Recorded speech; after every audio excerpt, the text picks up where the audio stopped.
Okay, we're picking it back up, and I just want to point out that we only have like 3 pages until we get back into, we only have 4 pages until the end of the chapter. So we're almost there. We're so close. And I know this middle section was a lot, but we're doing really well. We're really trucking through it. So let's keep going. Let's just finish it. All the beliefs, habits, tastes, emotions, mental attitudes that characterize our time are really designed to sustain the mystique of the party and prevent the true nature of present-day society from being perceived. Physical rebellion or any preliminary move toward rebellion is at present not possible. From the proletarians, nothing is to be feared. Left to themselves, they will continue from generation to generation and from century to century, working, breeding, and dying, not only without impulse to rebel, but without the power of grasping that the world could be other than it is. They could only become dangerous if the advance of industrial technique made it necessary to educate them more highly. But since military and commercial rivalry are no longer important, the level of popular education is actually declining. What opinions the masses hold or do not hold is looked on as a matter of indifference. They can be granted intellectual liberty because they have no intellect. In a party member, on the other hand, not even the smallest deviation of opinion on the most unimportant subject can be tolerated.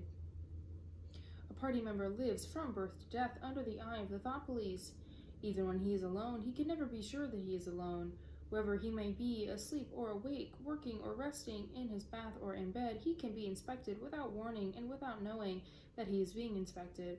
Nothing that he does is indifferent. His friendships, his relaxations, his behavior toward his wife and children. I know. The expression of his face when he is alone, the words he mutters in his sleep, even the characteristic movements of his body are all jealously scrutinized. Not only an actual misdemeanor, but any eccentricity, however small, any change of habits, any nervous mannerism that could possibly be the symptom of an inner struggle is certain to be detected, which Winston has talked about before. He has no freedom of choice in any direction whatever. On the other hand, his actions are not regulated by law or by any clear formulated code of behavior. In Oceania, there is no law.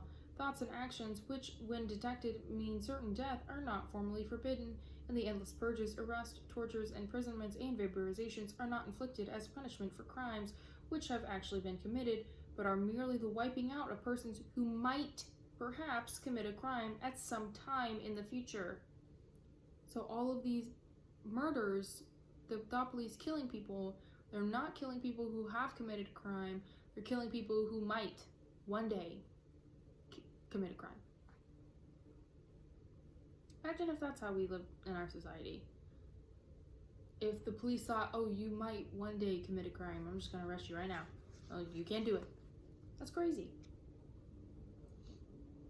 A party member is required to have not only the right opinions, but the right instincts. Many of the beliefs and attitudes demanded of him are never plainly stated and could not be stated without laying bare the contradictions inherent in Ingsank. If he is a person naturally orthodox and newspeak a good thinker, he will in all circumstances know without taking thought what is the true belief or the desirable emotion. But any case in elaborate mental training undergone in childhood and grouping itself round the newspeak words crime stop, black white, and doublethink makes him unwilling and unable to think too deeply on the subject whatever. So a truly orthodox person, a naturally orthodox person, will just automatically know what the correct emotion is, what the correct reaction is to anything that the party says or wants, to anything that happens in their life. They'll just know what they're supposed to be doing, and they will know this because during childhood they have gone through elaborate mental training, which allows them to just naturally, like their brain, like muscle memory, their brain just knows exactly what it's supposed to do. But that also ensures that they really can't think deeply on why they're doing it, or if the party weren't in charge, would this still be the right emotion or the right reaction? That's something that they can't tell because they've gone through this training, and it's not something that they can think about anymore. A party member is expected to have no private emotions and no respite from enthusiasm. He is supposed to live in a constant frenzy of hate and of hatred of foreign enemies and internal triumph over victories and self-abasement before the power of wisdom of the party. The discontents produced by his bare, unsatisfying life are deliberately turned outwards and dissipated by such devices as the 2 minutes hate, and the speculations which might possibly induce a skeptical or rebellious attitude are killed in advance by his earlier acquired inner discipline. The first and simplest stage in the discipline, which can be taught even to young children, is called in Newspeak crime stop. Crime stop means the faculty of stopping short as though by instinct at the threshold of any dangerous thought. It includes the power of not grasping analogies, of failing to perceive logical errors, of misunderstanding the simplest arguments if they are inimical to Ingsoc, and of being bored or repelled by any train of thought which is capable of leading in heretical direction. Crime stop, in short, means protective stupidity. But stupidity is not enough.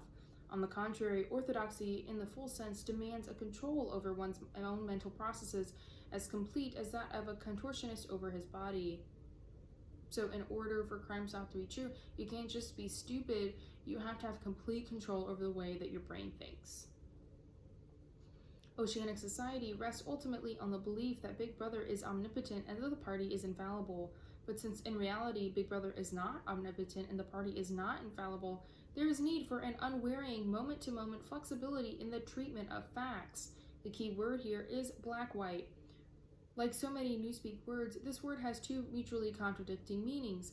Applied to an opponent, it means the habit of impudently claiming that black is white, in contradiction of the plain facts. Applied to a party member, it means a loyal willingness to say that black is white when party discipline demands this. Remember, that's very similar to 2 + 2 = 5, right? So if the party says, oh, black is actually white, black-white refers to the party members who say, yeah, that's what it is, because that's what Big Brother says. So that's what it is. But it also means the ability to believe that black is white, and more to know that black is white, and to forget that one has ever believed the contrary. So it even takes it a step further. Not only do you say, yeah, if the party says black is white, that's what it is, but you, in effect, you look at something that's black and you go, that's white. I've always known that.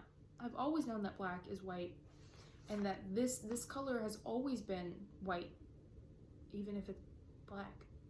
And I think that's the confusing part is, essentially right here, is that you not only believe, or you not only say 2 + 2 = 5, you're like, yeah, 2 + 2 = 5, but you wholeheartedly believe that, and you believe that you have always believed that.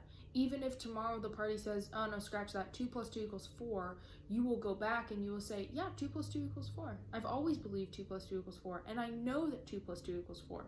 But as soon as the party says 2 + 2 = 5, you're like, yes, 2 + 2 = 5. I know this. I have it. That's exactly.